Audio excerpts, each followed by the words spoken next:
we are off on another adventure, taking this ex-crop duster to its new home, flying it from Sandy, Oregon to Bemidji, Minnesota.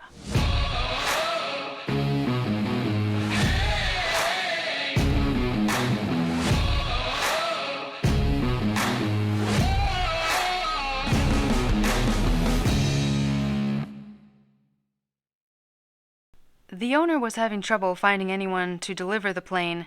We checked it out and saw that it was pretty tired from its crop dusting years. But miss a chance to fly a Stearman cross country? Not us. And weather's been kind of crappy, but we got a beautiful day today.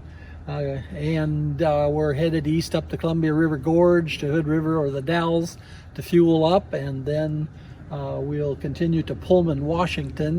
Okay, we're about ready to climb in here and launch. let's do it. But first, the gloves fell down in the belly of the beast. Yeah. Okay.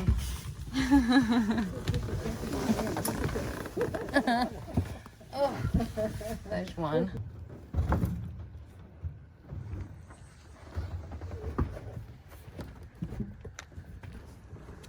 Get comfortable. How's it feel? Feels good.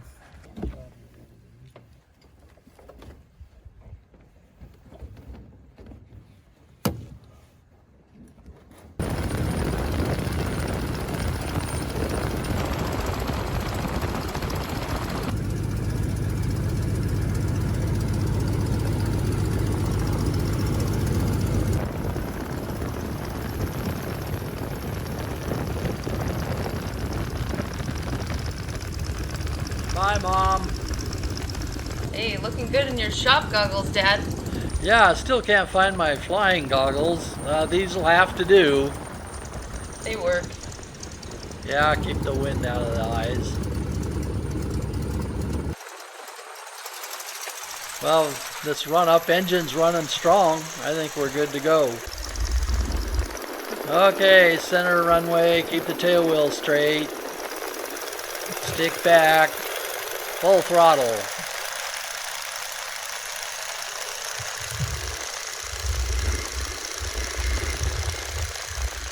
Okay, she's gonna fly.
Well, we made it to our first stop, the Dalles, Oregon. Gonna get some fuel, but let's talk about that landing. Yeah, too bad I wasn't recording.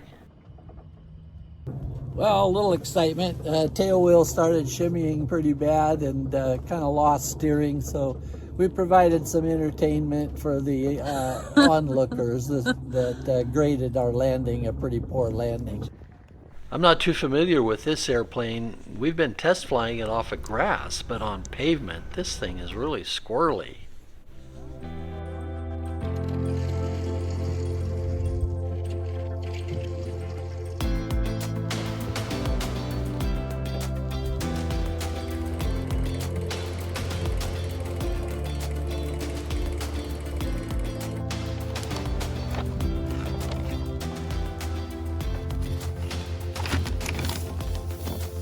We're gonna take off and fly east just on the north side of the Columbia River.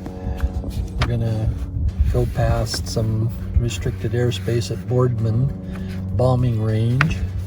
We'll go past Hermiston, We'll cross the Columbia River. We'll go past Walla Walla, and then we'll be kind of heading up this way to Pullman, Washington. Okay, Pullman's there.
Okay, we're on final, lining up the runway, slight crosswind off the right, got a good glide going, 65, 60, we're shooting for a nice 3-point landing and get on the rudders, keep it going straight on the ground, no drift, pull a stick back, hold it off, hold it off, there's touchdown. Oh no, this thing's not steering, we're gonna ground loop. Ouch. Oh. Yikes. Oh man, that's my first ground loop. Well, we're back on the runway, let's taxi to parking.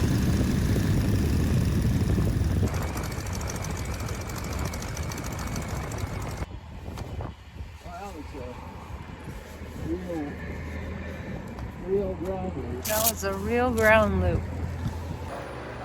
We're very grateful to Alan Bobo of Pullman, Washington. He immediately saw our need and provided us a hanger and some tools so that we're able to try and do some adjustment on the alignment of the wheels on this airplane. So thank you, Alan. Okay, so Dad just texted the owner about the Louis we did on the landing. But yeah. So boy. you've never ever done a ground loop in your entire life. This is the first ground loop you've ever done. I do ground loops to show students, what goes on, but I do it at a slower speed. We had a little crosswind, but I think the toe in is a factor. So we're going to check the toe in tomorrow morning. Okay. Make sure the toes aren't towing out. Yeah, the wheels aren't towing The toes aren't towing out, yeah. Yeah, pretty embarrassing. But if the airplane's airworthy, we'll get it to Bemidji. Yeah. So, and then just behind us was Alan landing his plane, and he walks up to us and says, "Hey, do you want to park this in my hangar? Oh, and I've got a truck too that you can use."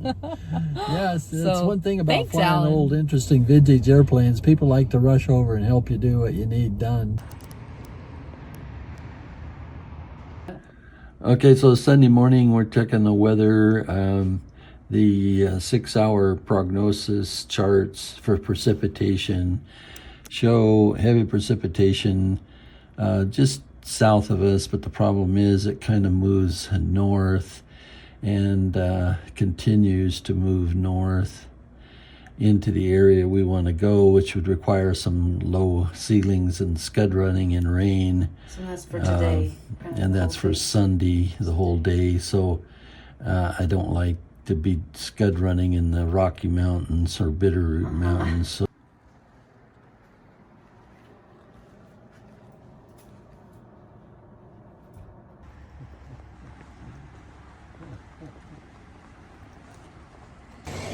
Walking in.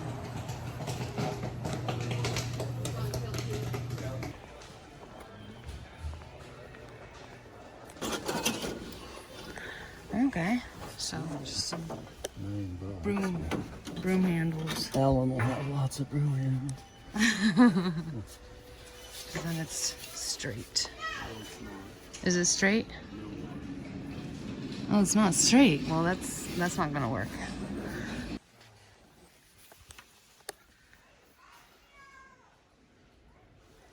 Well, it's probably...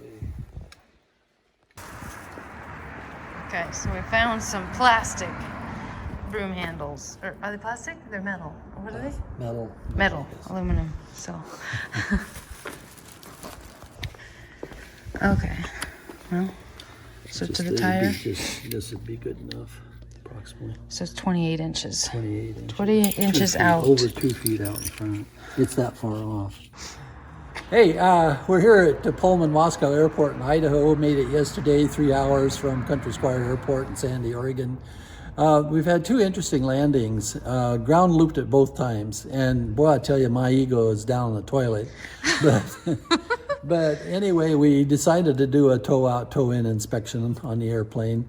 The manufacturer allows 0 degrees tow out, maybe 1 degree tow in. But we found that it was almost 3/4 of an inch tow out between the 2 tires. At 2 feet in front of them. So that's 2 feet in front of them. We have some broomsticks here. Yeah, well. And then we dropped a plumb bob off the center line of the airplane, and hoping that the engine's not shifted left or right. But these are just crude measurements, but it's showing that the left wheel is almost a 1/2 inch, 3/4 of an inch facing outward. So what that means is I got to go down and adjust the scissors. There is no adjustment, so you have to get creative and do a little grinding and shimming in order to get tow in to 0 anyway. So that's the plan. We're stuck here, and we're going to see if we can get this fixed.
Well, we've adjusted the left wheel in at 28 inches we took out about 3/4 of a misalignment, 3/4 of an inch of misalignment at 28 inches. So both wheels, left and right now, are parallel, and the factory says it can be 0 or 1 degree tow in. So we don't have We don't have tow in, but we have straight, in theory. So we're parallel. And we don't have any degree wheels around here to check it, but we're going to assume that the airplane should be a little more predictable on landing. You still got to be a Stearman pilot, though, to get it on the ground. Don't take anything for granted. Don't relax. Stick back hard. I like to get on the brakes pretty early on, gently. So it just so happens Alan has a beautiful hangar at Sandpoint. He's going to let us overnight at Sandpoint so we can try and make it to Missoula tomorrow.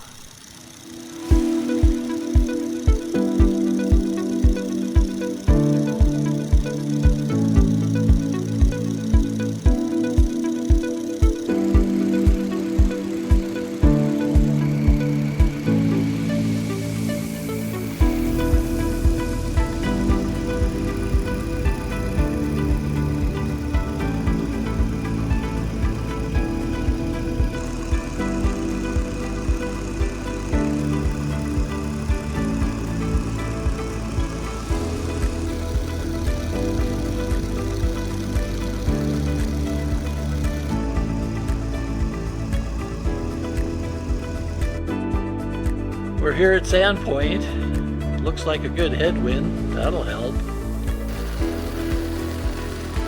Well, we're on final. I'm going to use a little more brake this time, get this thing stopped.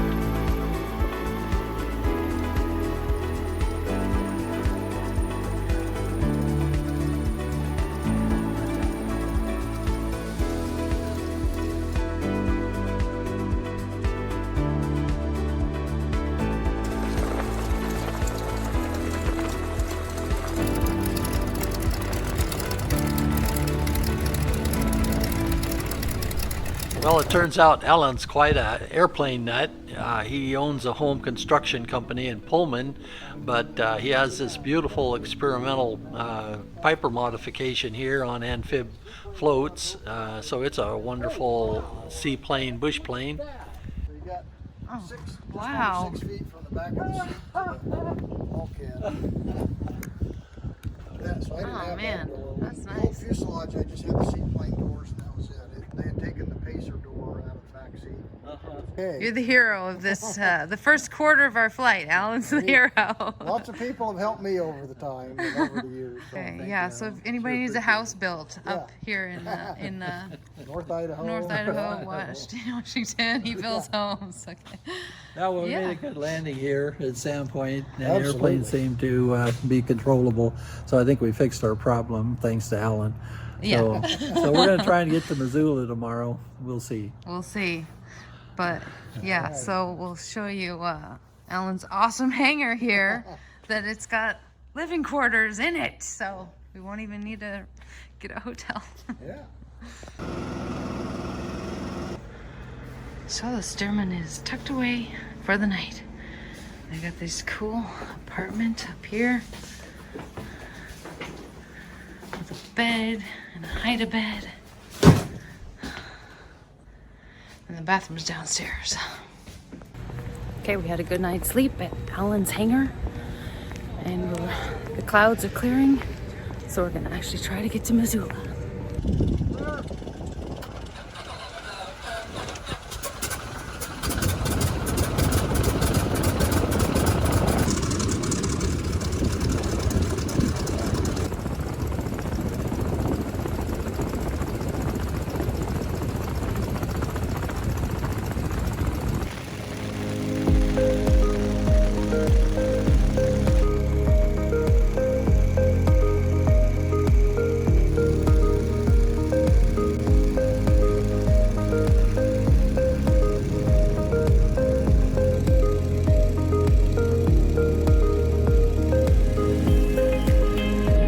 The weather's kind of iffy, so we're taking the Clark Fork River route from Sandpoint to Missoula.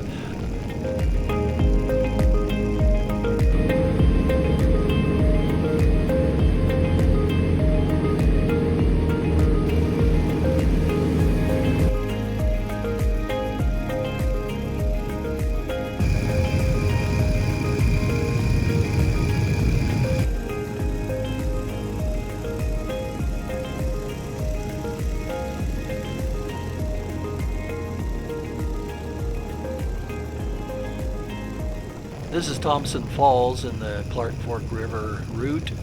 We're going to land here. Looks like a good headwind. We're going to land, take a break, and get some fuel.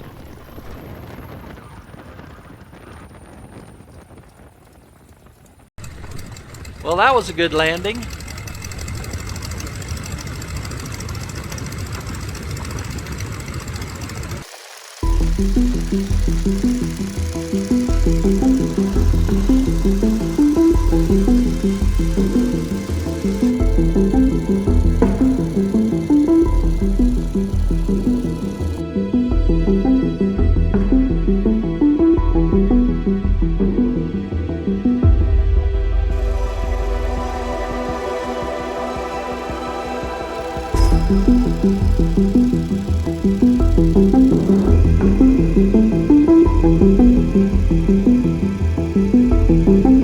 Well, we're approaching Missoula Valley now.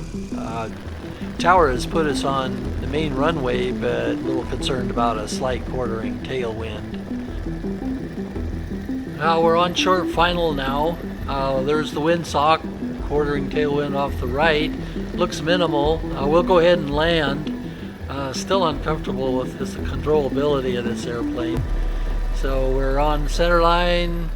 No drift, no drift. Start to flare, hold it off, hold it off.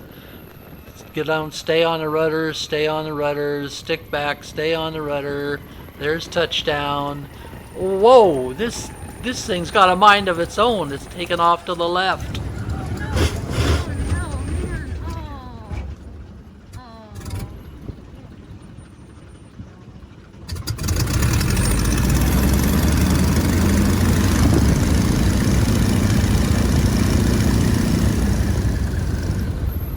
shucks, looks like we broke the wing.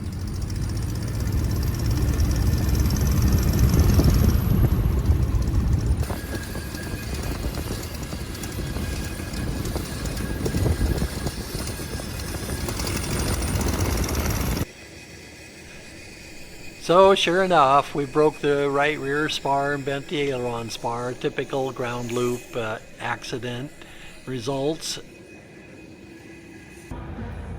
Neptune Aviation is allowing us to keep the airplane in their hangar while we figure out what we're going to do.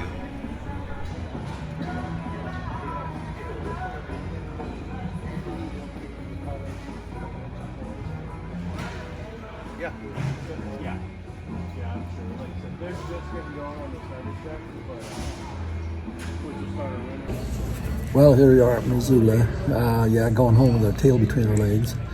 But anyway, the airplane's sitting safe and sound in the big Neptune hangar at Missoula, and we'll come back and do something with it. Yeah, just afraid the airplane's got some problems with its landing gear. That's my excuse anyway. I'm entitled to it in this excuse. Yeah, I second that. So, So anyway, I was there. These trips always have a lot of adventure and excitement, and this one's had plenty of it. So that's why we were doing it anyway. We're junkies. We were just doing it for the adventure.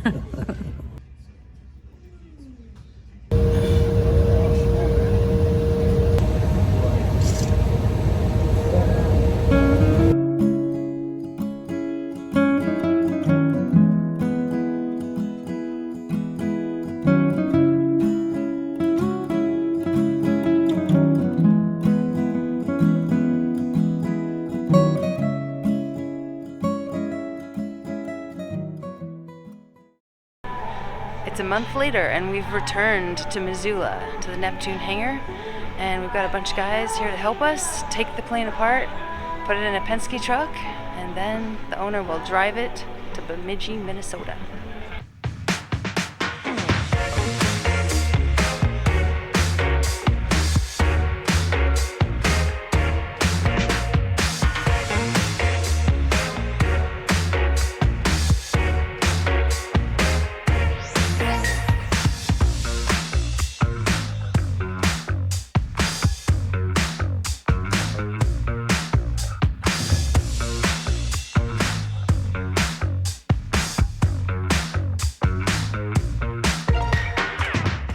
When we lifted the plane, we checked out the main wheels. Oh man. Yeah, they're not supposed to be that loose. That's what we were thinking. This one's wobbly too.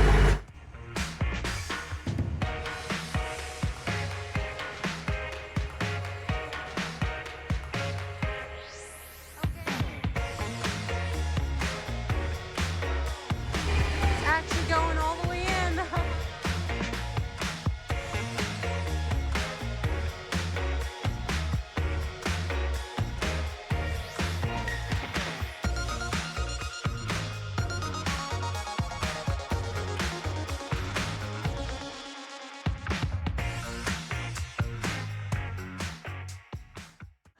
Well, mission accomplished. The plane made it back to Minnesota, and we're still trying to figure out why the airplane was so squirrely on the ground. Wobbly tires, tail wheel that wasn't steering. Well, giving some thought to it, what could it have been? The scissors could be a problem. Well, it could have been the bushings. These are brass bushings in here. If the scissors are allowed to be sloppy left and right, the lower strut assembly and the axle will allow the tire to wobble. So we should look at those. Maybe it was bad bearings. What about a loose axle nut? So we'll look into all that. Another thing we should look at is the tail wheel. The rudder steering arms here are forced down by this big spring onto splines on the vertical axle of the tail wheel assembly. This spring is forced up when the tail wheel wants to turn left or right past a certain point, and it rises and falls. So there's a camming action. If the splines between the axle and the steering arm are worn out, it would allow the tail wheel to wobble. And we had some shimmying problems when we were taxiing the airplane. So here's an example of splines. This one is worn out. You can see the taper as opposed to this one, which has nice square splines. Over here we have the steering arm. These examples, they're both worn out. There's a lot of taper on the spline. It's not nice and square. So this assembly here would be very worn out. If we did an inspection and saw this, we'd want to replace them. Well, it seems it was safer to get that airplane back to Bemidji in the back of a Penske truck rather than trying to fly it.